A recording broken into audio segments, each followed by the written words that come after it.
So today we want to talk about the Lutheran pastor Dietrich Bonhoeffer, who came of age amidst the fascist takeover of Germany. He was born in Breslau, Germany, now part of Poland, to a prosperous conservative family. His father was a psychiatrist and his mother was a teacher, and together they had a large family, of which Dietrich and his twin sister were sixth and seventh in a brood of eight. Drawn to religion after the death of his older brother Walter in World War I, Dietrich will go on to study theology at Tübingen and then at the University of Berlin. He completed his doctorate in theology at Humboldt University in Berlin at the age of 21. Bonhoeffer's theological trajectory was influenced by his time at Union Theological Seminary in the United States, wherein he witnessed the plight of African Americans as they struggled against the brutality of American racism, racial segregation, and Christian hypocrisy regarding race. What was especially impressive for Dietrich was the Abyssinian Baptist Church in Harlem, introduced to him by Frank Fisher, a Black seminarian. For the first time, Dietrich saw what Christianity looked like when it arose from the spirit of those left in the ditch of history, those who were the objects of scorn, resentment, and hatred, those living in the shadows of society. What he saw in America was transformative. He became a theologian of the victims in many ways, determined to put into practice the radical message of Jesus of Nazareth. Soon after his return to Germany in 1931, that conviction was put to the test, as Adolf Hitler would become Chancellor of Germany on January 30th, 1933. Bonhoeffer was appalled by the treatment of the Jews that he saw at the hands of the Nazis, and to the chagrin of many, he openly spoke out against the Nazification of German society, and especially the German church. Later, when his teachings became too controversial, Bonhoeffer taught at an underground seminary that would help found the confessing church, which aimed to resist Nazism by confirming that Christ, not the Fürher Adolf Hitler, was the head of the church. And only to Christ do Christians owe their allegiance, not to any head of state. Having taken notice of his oppositional stance, Bonhoeffer was the victim of continuous Nazi harassment. He would later flee to the United States out of fear that he too would be killed, only to return to Germany and be recruited by the Abwehr, the German military intelligence, which sought his assistance in a plot to assassinate Hitler and save Germany from Hitler's self-destructive nihilism. Bonhoeffer was eventually arrested for his activities and imprisoned at Tegel prison while awaiting trial. There, he wrote some of his most important letters, later collected in the volume Letters and Papers from Prison.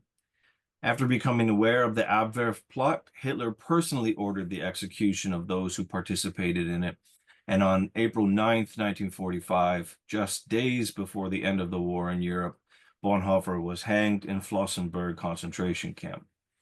The work of Dietrich Bonhoeffer has been deeply influential on Protestant and even non-Protestant thinkers. His Christocentric approach to theology and moral praxis has become especially important for those challenging forms of Christianity that are once again allying themselves with right-wing authoritarian states. While he's often claimed by conservatives as being a hero for their cause, they fundamentally misread Bonhoeffer's approach to power, for Bonhoeffer stood on the side of the innocent victim, not on the side of those who orchestrate the slaughterhouse of history. Today, we have with us Dr. Rudolf J. Siebert, who, like Dietrich Bonhoeffer, grew up in fascist Germany, albeit he was younger than Bonhoeffer. Coming from the Catholic paradigm of Christianity, Dr. Siebert too studied theology and in many ways resisted the call of fascism. Dr. Siebert is Professor Emeritus at Western Michigan University, Department of Comparative Religion, now called the Department of World Religions and Culture, where he taught for 54 years. He is the author of over 30 books and hundreds of articles and book chapters, and he is the founder and co-director of two international courses, the Future of Religion course in Dubrovnik, Croatia, and the Religion and Civil Society course in Yalta, Ukraine. Thank you for joining us, Dr. Siebert. You're welcome. So it's not much of a surprise that we're discussing Dietrich Bonhoeffer right now for two main reasons. Number one, a new movie has recently come out about him, and that movie has caused a lot of controversy among Bonhoeffer's family, the filmmakers and conservatives, such as Eric Metaxas, who claimed Bonhoeffer as their own. And two, we're dealing with the rise in fascism, authoritarianism in the United States, Europe, and Russia. Many are looking to those who resisted in the past for models of how to resist in the present, especially as it relates to Christian resistance to authoritarian movements that often speak in the name of Christianity, but do the very opposite of Christianity, at least what Christianity espouses as its core morals. So let's take the first issue, the first issue first.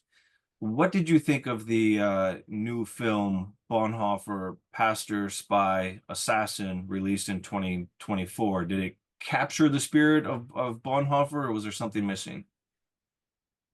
Well, I think there was something missing, but let me say that I grew up in Germany. I was 6 years old when Hitler came into power, and I was 17 when he committed suicide. So I went through the whole 12 years of fascism and fascist education and so on. And during that time, Dietrich Bonhoeffer was not known at all in Germany. So the German Christians or the German Christian church were known, they were in the public, but the confessing church were somewhat hidden.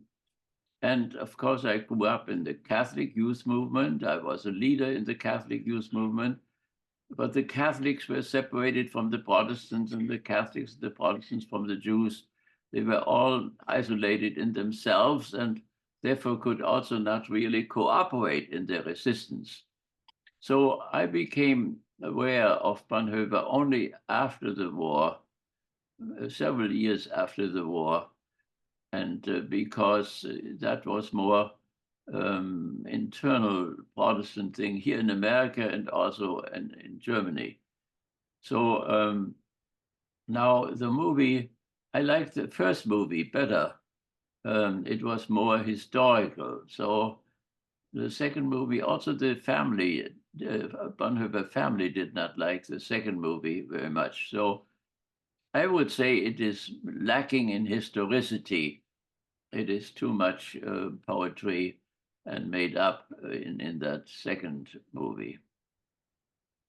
Right. So the one you're referring to is the 2000 movie Bonhoeffer, Agent of Grace. Right. Yeah. Yeah, which I just recently watched it again in preparation for this discourse, and I agree with you a lot. I think that the newer one, Bonhoeffer, Pastor, Spy, Assassin, might be good to spark interest in Bonhoeffer, but I think you're right. It was very almost Hollywood-like in the Yeah, sense of right, right. more poetic as opposed to historical. Yeah. So do you remember I well, there was a reason his family spoke out against Eric Metaxas and the conservative attempt to appropriate Bonhoeffer as their own. And what they're saying essentially is that, you know, this modern culture that we have, or postmodern culture, is a new form of authoritarianism. You have to submit to it. If you're a Christian, you don't submit to it, you will be persecuted.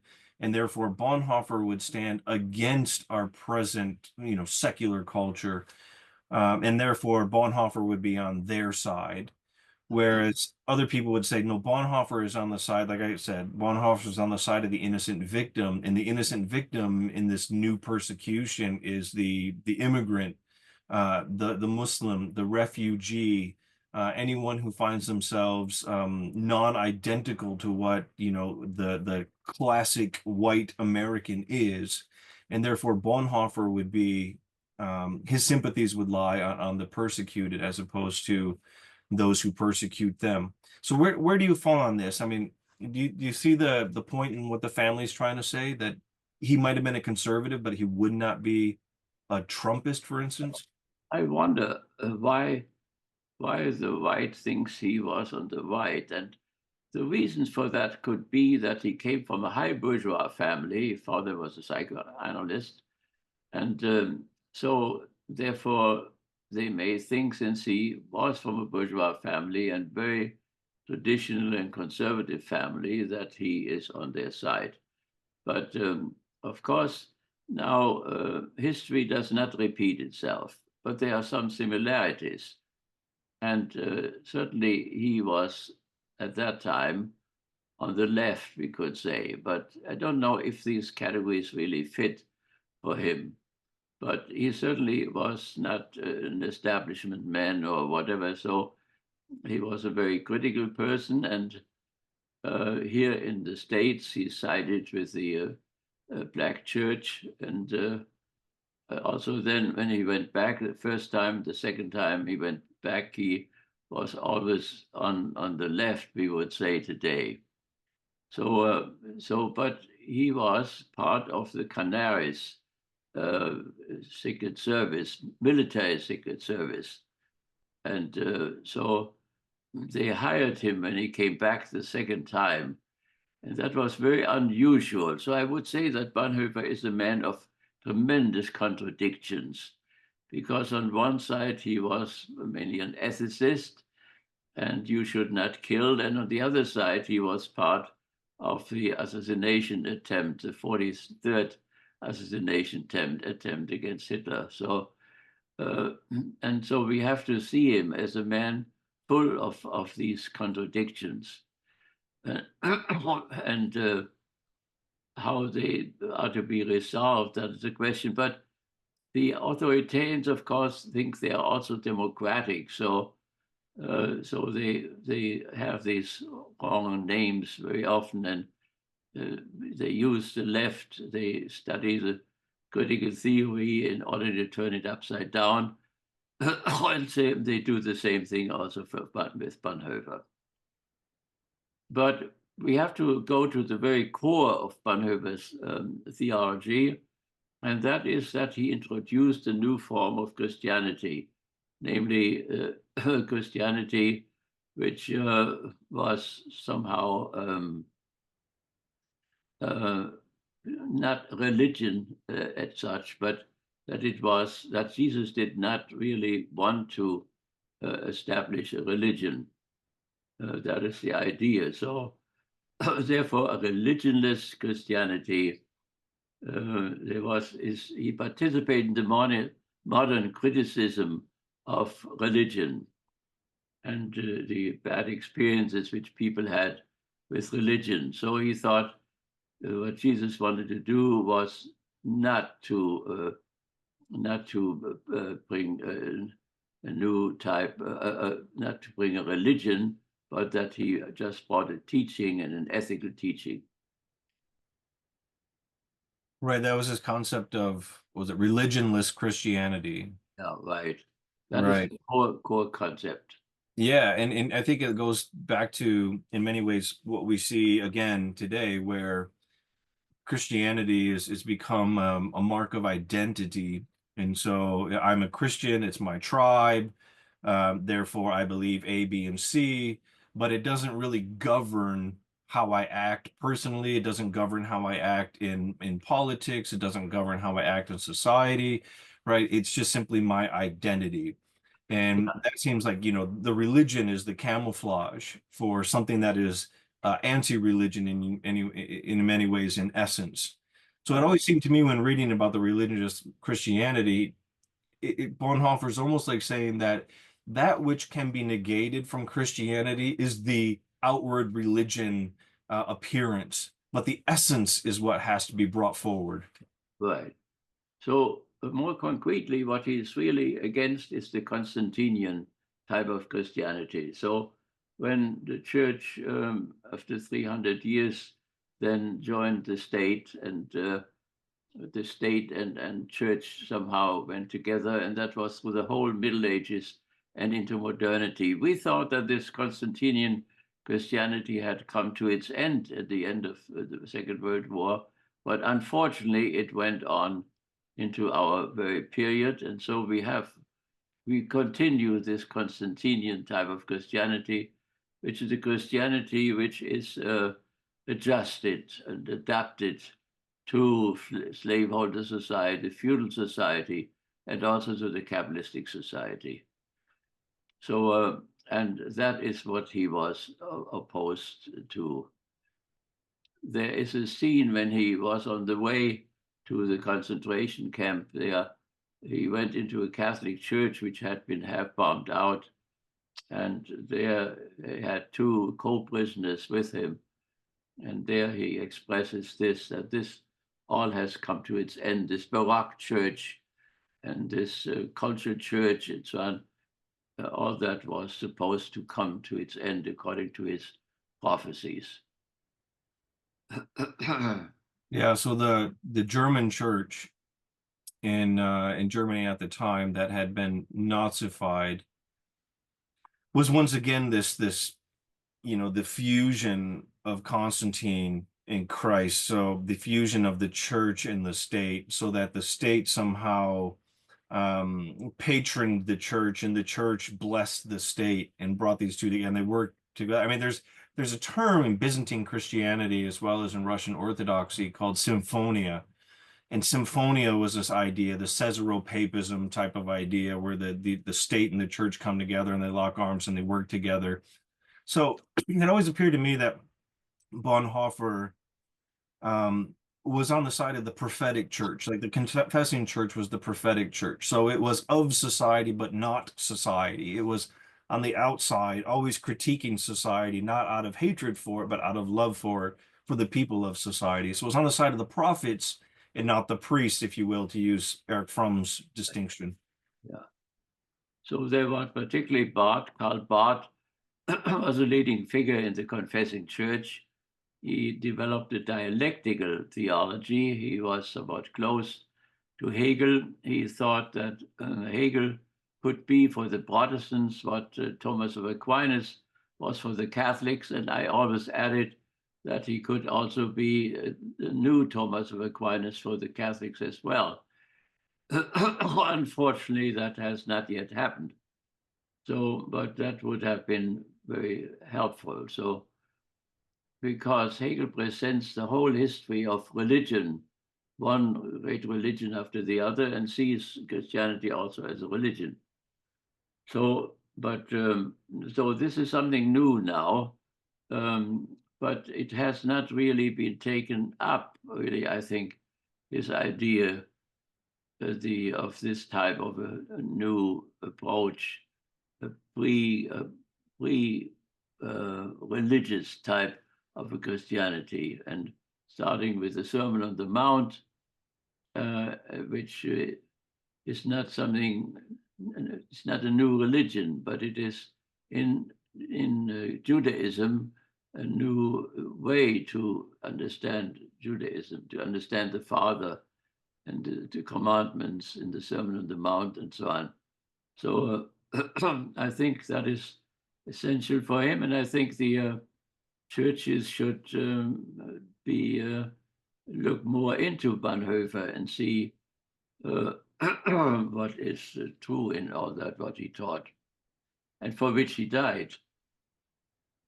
Yeah, no doubt. I mean, Bonhoeffer, in many ways, has been recognized as a Christian martyr. In the Anglican tradition, they've recognized him as a Christian martyr.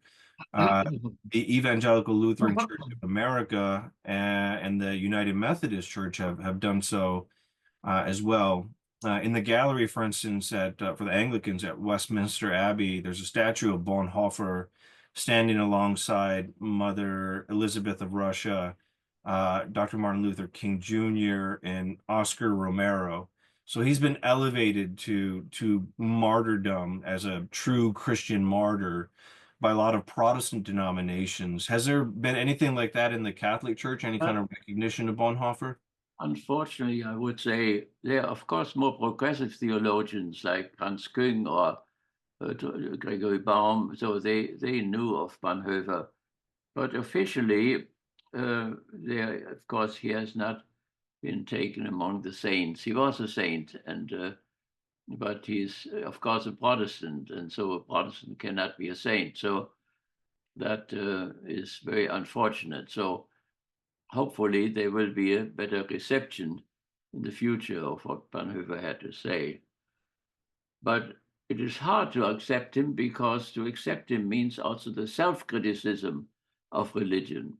It must become aware then of its own negativity, and that is the hard part about it.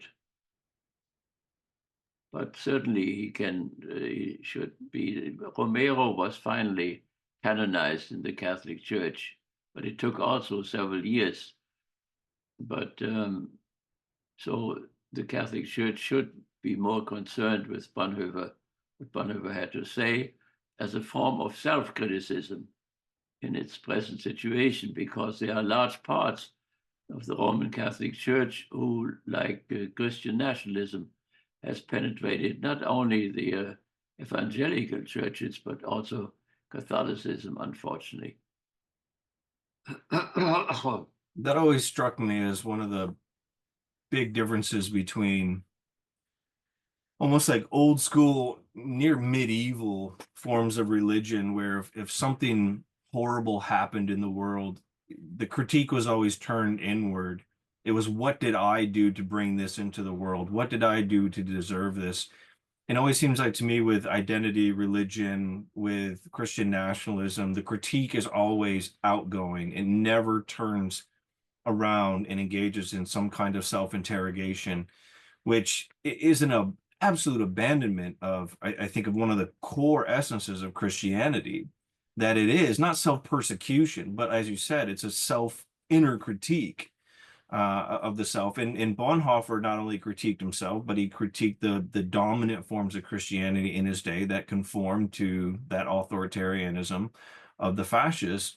And I think that's almost missing today in popular forms of Christianity in America, especially among evangelical Christians and Christian nationalists. Yeah, right.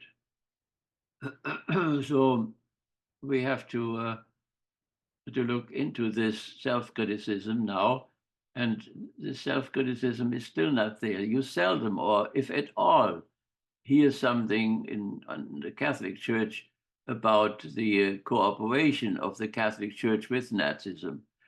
It is never mentioned there that there was a concordat between Mussolini and Hitler, and there was a concordat between the Catholic Church and Hitler.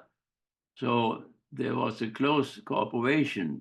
It was only several years later that the church became then critical of fascism, and that it was a form of naturalism and of atheism and nihilism and so on. But then when that came out of its encyclical letter of burning care, then it was too late. The church had done its job. It had paved the way of people to Nazism, and then they didn't need the church any longer.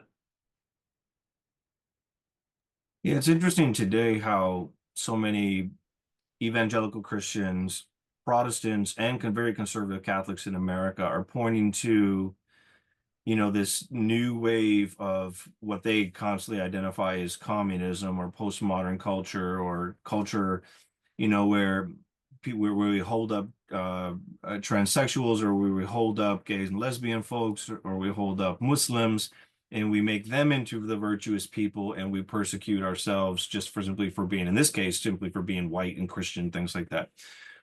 Which I really don't see much of that in society, in American society, although I see how these particular groups are fixated on that.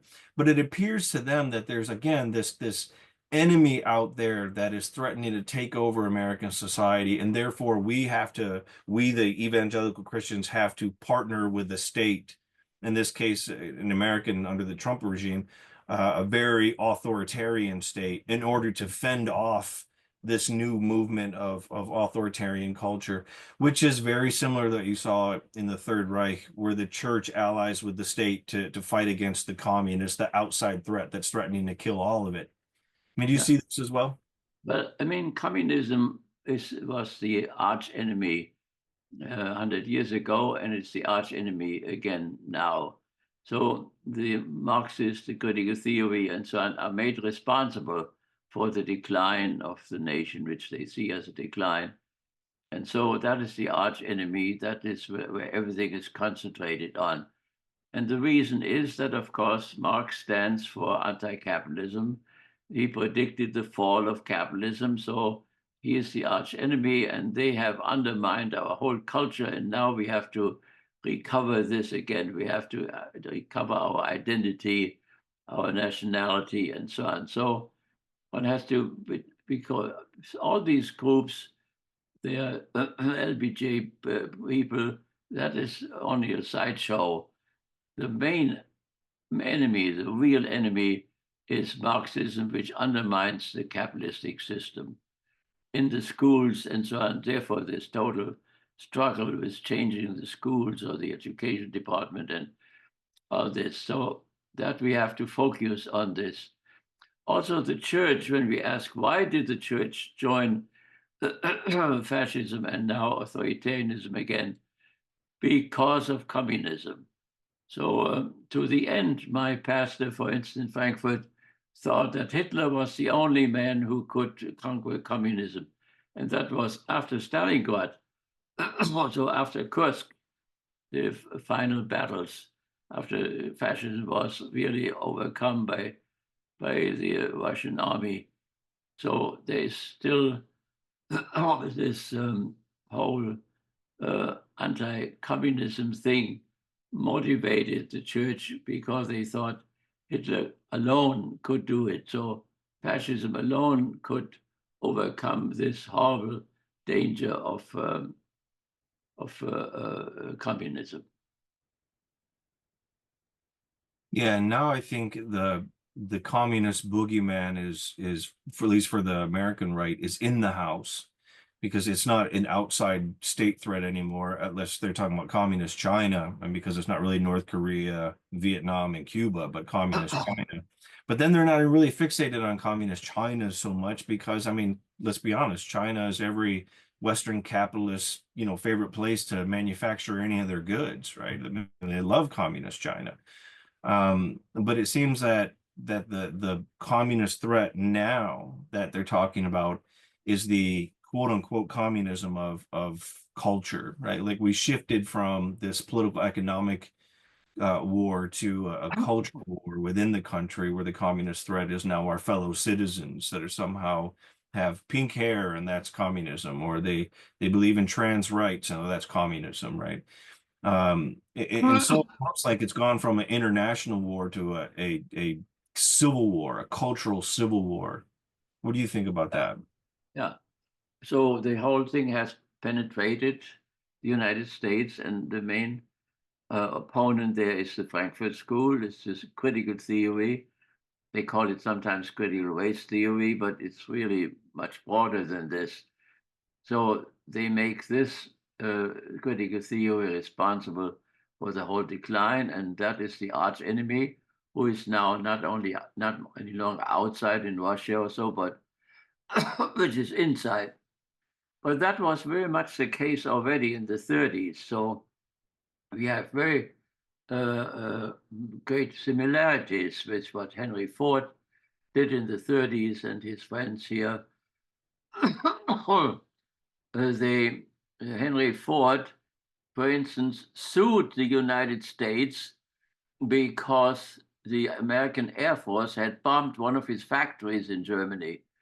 So that's far how his friendship there with Germany went, even during the war still. So that is what we have to keep in mind, that it is once more in a very similar way that this movement is directed against the arch enemy, which is the threat of communism or socialism. Maybe it's accepted in milder forms, but the real socialism or communism with the class struggle and the overthrow of the capitalistic class, that is the arch enemy. That is what the whole thing is about. That is why suddenly the businessmen who stayed out of politics usually have now moved massively into politics, and they have taken over the state, which was really to regulate them, and they remove all regulations and liberate themselves so that they can do whatever they want to. So that is something very unusual. In Russia, the civil society was conquered by the state. Here, the civil society has conquered the state and has now penetrated the state and takes it over. And that businessmen are not statesmen. They do not know about the state. and ruin it as they now continue from day to day. What took many decades to build up, as far as the state is concerned, is now ruined in a few weeks. And it will take a long time to reconstruct all this again. So the present crisis really goes to the heart of the matter, to the very heart of the country. It does. It does. And one of the things that Bonhoeffer obviously recognized was that once the enemy was identified in Germany, and the enemy was identified as communism, it somehow legitimated all of the destructive acts within the country, right? So, I mean, obviously Jews were identified as communists and or as gangster American capitalists or as parasites or as this or everything else. And as soon as you identify those enemies, now you can do all these things to them. And somehow the church blessed that, right? Blessed all the concentration camps, blessed the extermination camps, bless the Holocaust by bullets, bless the gas chambers, right? All of that somehow was done in a way of preserving or defending our society, which was, I mean, let's be honest, in Germany at the time was already secularizing, but still had a much more powerful church than we have today in the United States. But somehow that's what Bonhoeffer reacted to, that all of this horrible, this barbaric, this brutality was being done by the state, but with the blessing of with Christians, baptized Christians. And as you always say, how many millions of baptized Protestants and Catholics invaded the Western countries from Germany, invaded the Eastern countries from Germany, did those mass amount of killings, especially in the East. 27 million Soviets killed by by Christians, predominantly Christians. And so, Bonhoeffer reacts to that and he calls them out, in some way, saying that if this is what Christianity is, the only thing we can do is make it religionless, right? Is to abandon it and retreat back into the essence. But that in itself for him made him also an enemy of the state. Exactly. So he finds rescue in returning to Jesus and his Sermon on the Mount. And so to take Jesus as a teacher and follow his teaching seriously. So, but we have to see that also Karl Marx was not really hostile to religion. He was hostile to the bourgeois perversion of religion, which he found in Berlin and in London and in Belgium and so on. So that is really the problem, that Christianity seems to be a total betrayal of all that what Jesus stood for. And so that is a very critical and very contradictory type of a thing. He was a minister afterwards. He was a minister of the church. He was a Lutheran, and he was in the confessing church, but this was part of religion, of course, but at the same time, he was opposed to this betrayal of Jesus by the church. Yeah, when has Jesus not been betrayed by Christians? I mean, what was that famous Gandhi saying? I like your Jesus, but I don't like your church or your Christians. They're so unlike your Jesus. Yeah, You right. and that goes to the hypocrisy. I mean, it's beyond, I think, the hypocrisy of failings, moral failings. Everybody, whether they're religious or not, have moral failings, right? But this is like you said, a wholesale betrayal of Yeah, the message of the Sermon on the Mount. The message of in many ways, Jesus of Nazareth's class consciousness. I mean, he had it. He had it very well. He was operating against the Empire of Rome and the ruling class of in Judea. So, his model, that the model of Jesus of Nazareth, is a very difficult one to follow. And Bonhoeffer attempted to follow it, and because of that, he found himself hanged. yeah, right. Exactly. I mean, So, as so many have. yeah.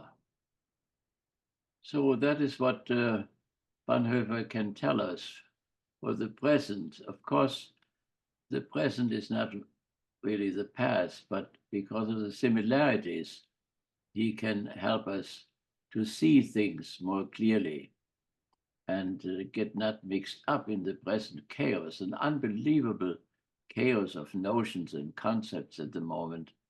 So he can help us to steer clearly and differentiate things clearly. And that's what we need. Right. I mean, that goes back to his concept of discipleship. I think that when he was in the US the second time and had that real crisis of, I'm looking out for my own safety myself, but my fight, my struggle is back in Germany. And if I'm going to be a disciple of Jesus of Nazareth, I cannot run away from the fight. I have to be in the fight. And therefore he comes back. Right. He thought he would be a traitor if he would not go back. They told him here in the States, they will kill you over there. And he knew that they would kill him. But he had to go anyway, yeah, because of the discipleship. That's right. Mm-hmm. And it's very difficult. I mean, not everybody is martyr material. I mean, everyone likes to think that they would stand up and denounce, immorality or denounce the catastrophe of authoritarianism, and they would take to the streets or do whatever they have to do. But what we find out every time authoritarianism rise in a given society is that it's a very small minority of people who are prepared to be the martyrs. And it's particularly difficult to resist fascism as I experienced it in Germany. It needs an unbelievably strong personality and a lot of guts to do that for day to day, because they're all around you, and very often you feel completely isolated as if there was nobody else. And to stand up even in small matters is very, very hard. Yeah, of course. But do you think Christians today, as in any time of Christianity, do you think they have the duty, almost in a Kantian sense of duty, they have the duty to resist and to speak out against those who speak in the name of Christianity, but who are attempting to reconcile Christianity to that which is not reconcilable? Do they have the duty to be on the front line against the abuse of Christianity? Yeah, definitely. And there are groups here in the States who do that, who show the idolatry involved. And so there is a small opposition among the evangelicals and also among Catholics, but it is not very loud. It is not very visible and not very strong. It is too weak. And the question is, overall, which forces, and we asked that for a long time already, which forces in society can possibly effectively resist this new authoritarianism? And so this authoritarianism has penetrated the church itself. So Catholicism has a long history of this authoritarianism and has become aware of it. And so we have a new movement in Catholicism where democracy comes into the church. And so, which was in the beginning. In the beginning, the church was democratic and it was communistic.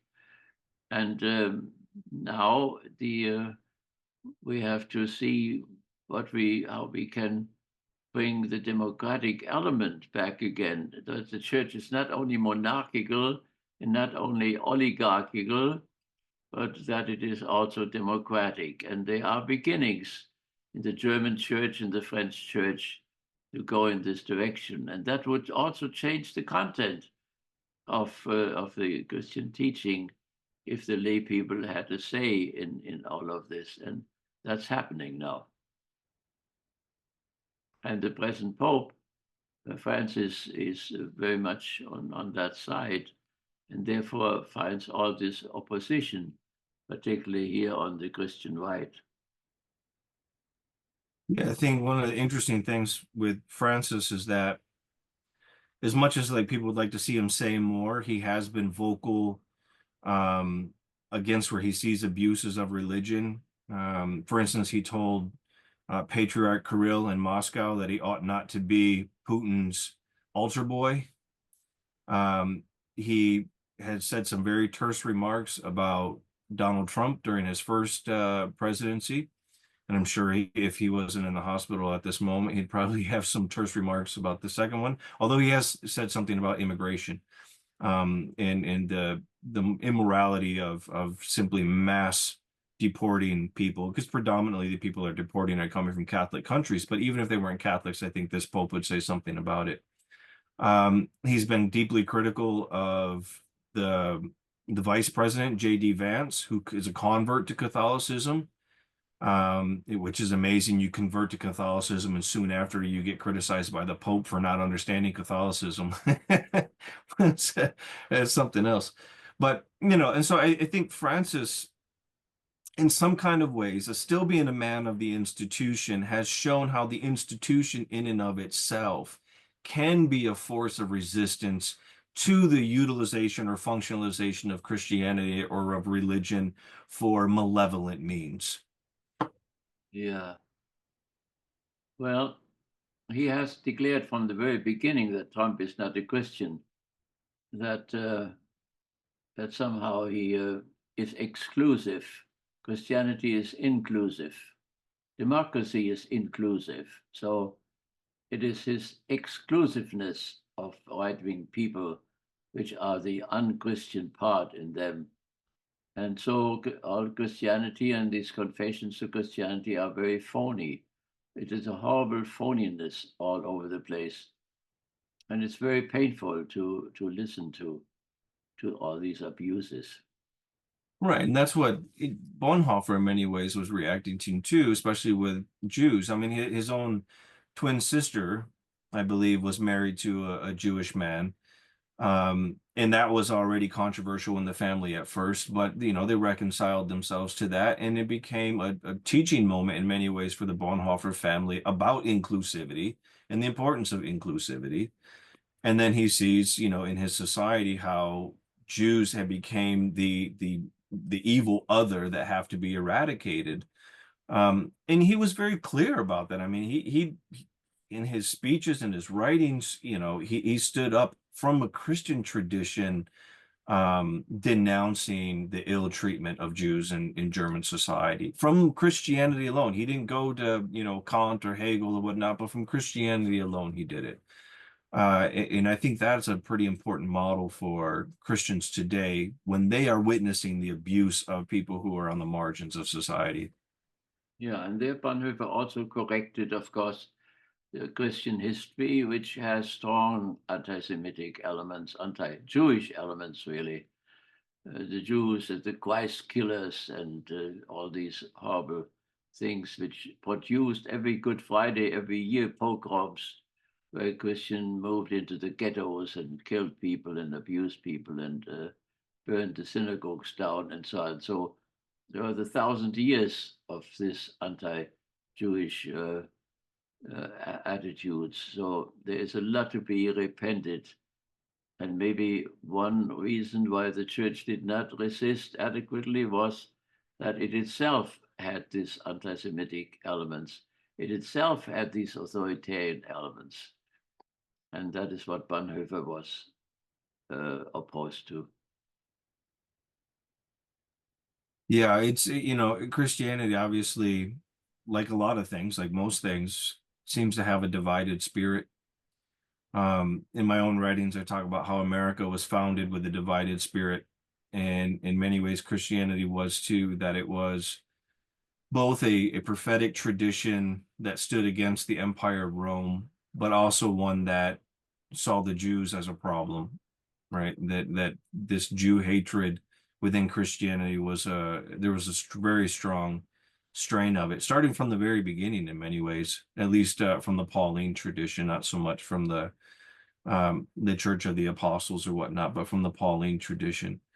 And so how does one overcome that? I think Bonhoeffer, in many ways, from within a Protestant Christian perspective shows how it can be overcome if one returns to something like the Sermon on the Mount and makes that constitutional, or the Good Samaritan, and again makes that constitutional. But as soon as it becomes identity and becomes identity politics, then it becomes tribal, and Christianity, like so many other things, fall right back into that tribal trap. And it's so difficult to get people out of that. I think that the whole Christianization of Europe was problematic from the very start. It happened very often to force. Charlemagne killed so many thousand Saxons because they didn't want to be baptized and so on. So sometimes one has the feeling that the Christianity was an external adaptation to Christianity, but that the heart was not changed and transformed. And we have that today too. Even in the relationship to Israel, that Germans paid a lot to Israel. There were many individual Germans. I drove once through Israel, and I was in a taxi, and the taxi driver got this car from the Germans. So the Germans did all these external things, but I wonder if it was really an internal transformation, that it was really changed. So, and that made, of course, the rise now, not only the first fascism, but also the second authoritarianism really possible.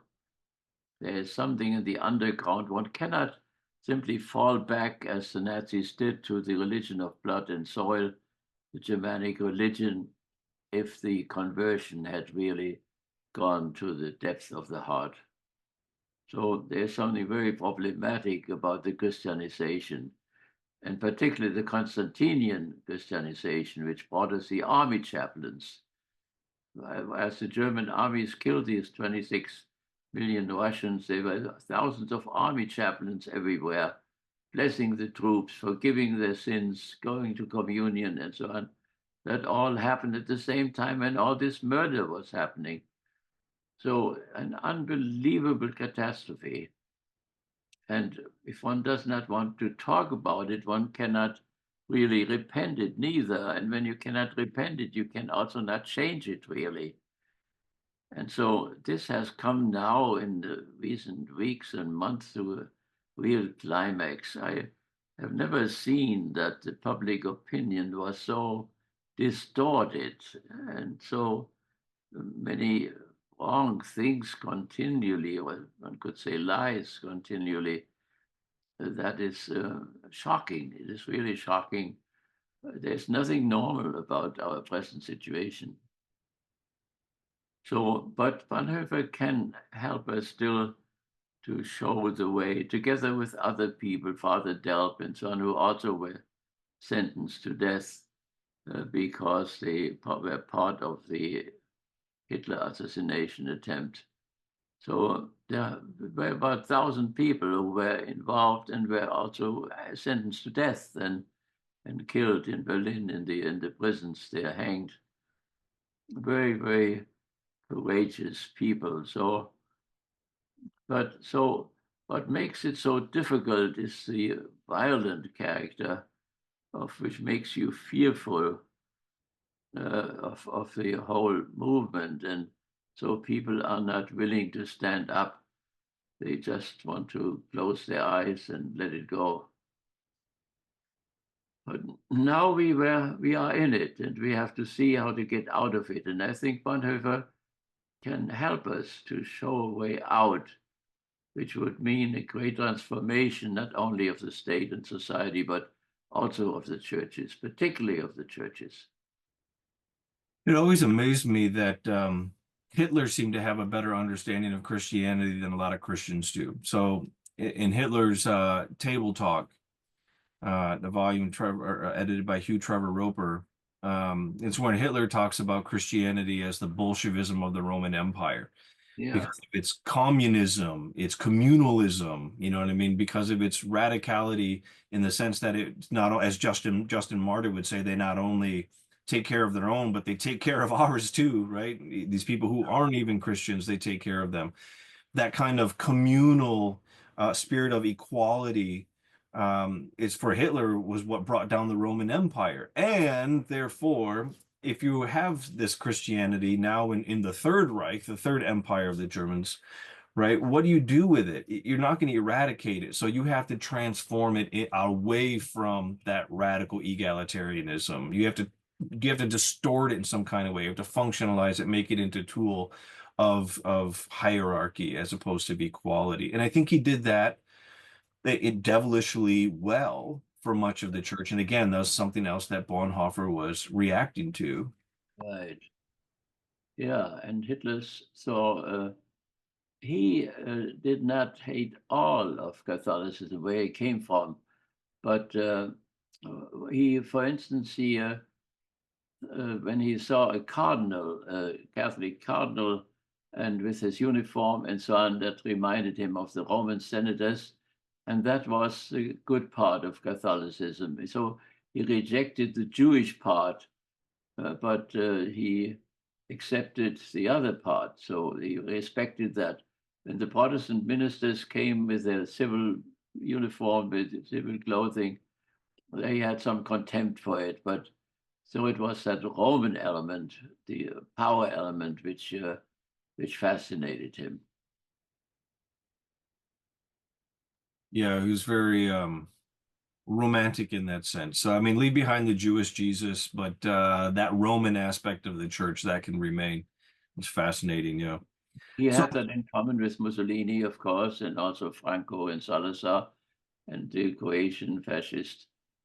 Yeah, the Roman Empire plays a great role in their fantasy and this tremendously power structure, but also its cruelty, what happened in the arena and so on, the fun which people have with other people suffering and so on. So so they did great things. They built great roads. They organized the whole Southern Europe, and but they had this inhuman, cruel side. But the main thing, of course, in fascism is a complete return to nature.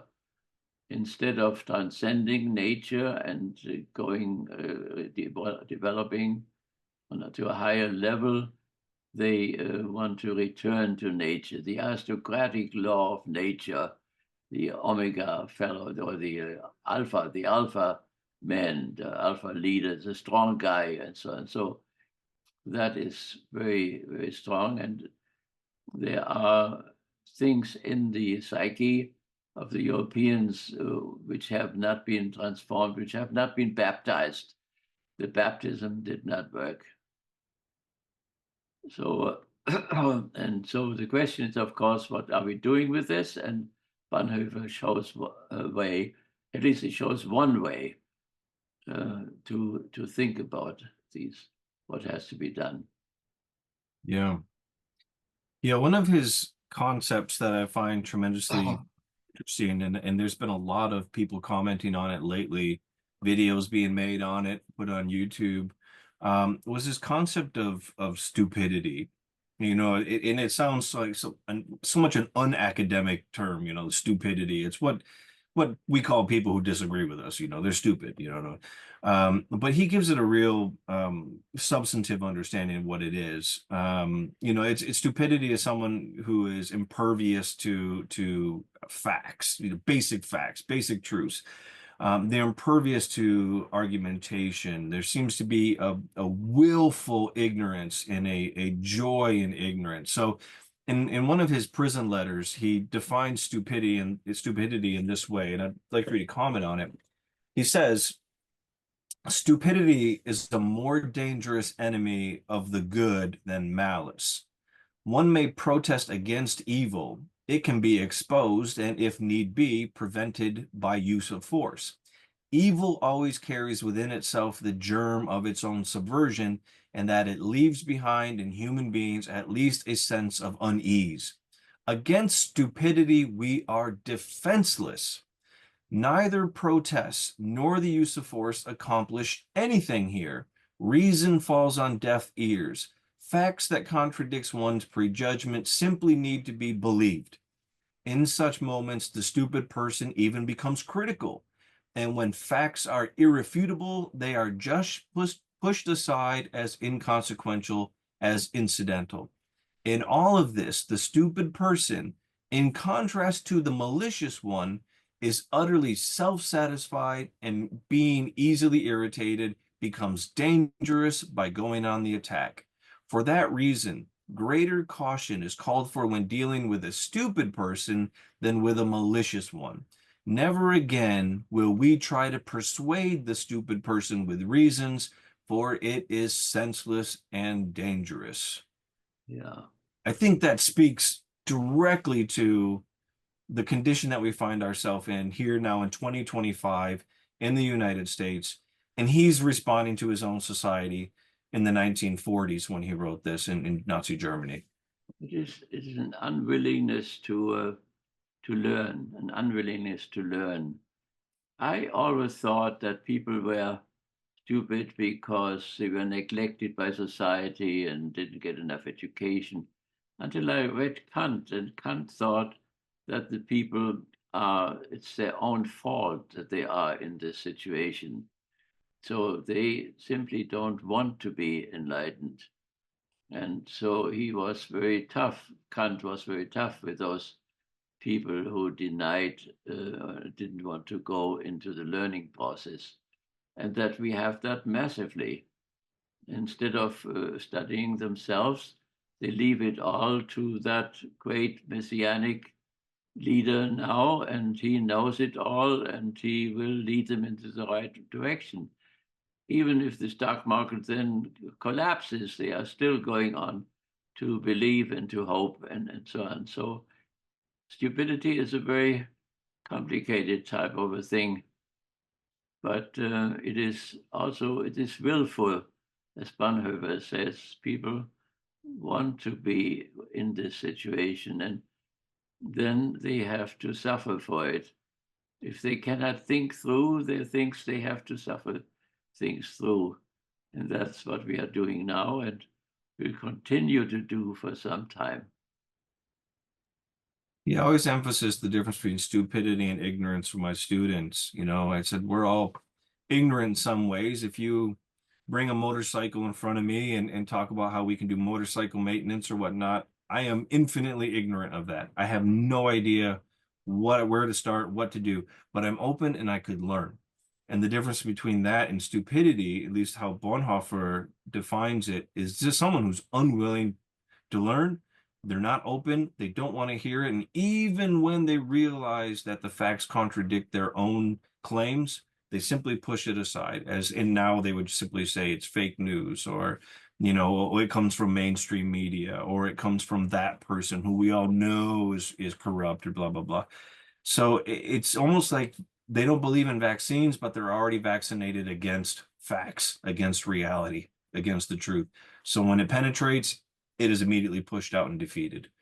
And how do you deal with people who are already so ideologically contained, already captive to an ideology, that you can't even bring them out, you can't even talk to them because you can't even agree on basic reality.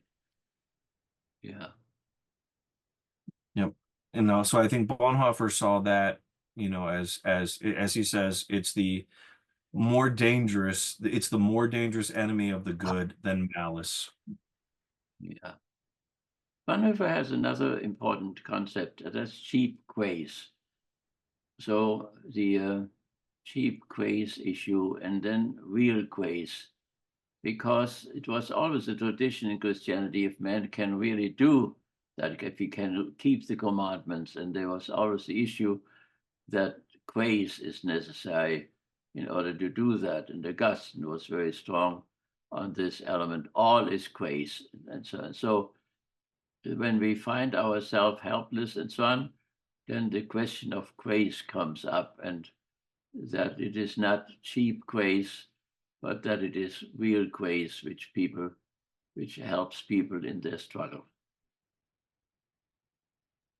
Yeah, and the cheap grace is, you see that oftentimes with people who I think have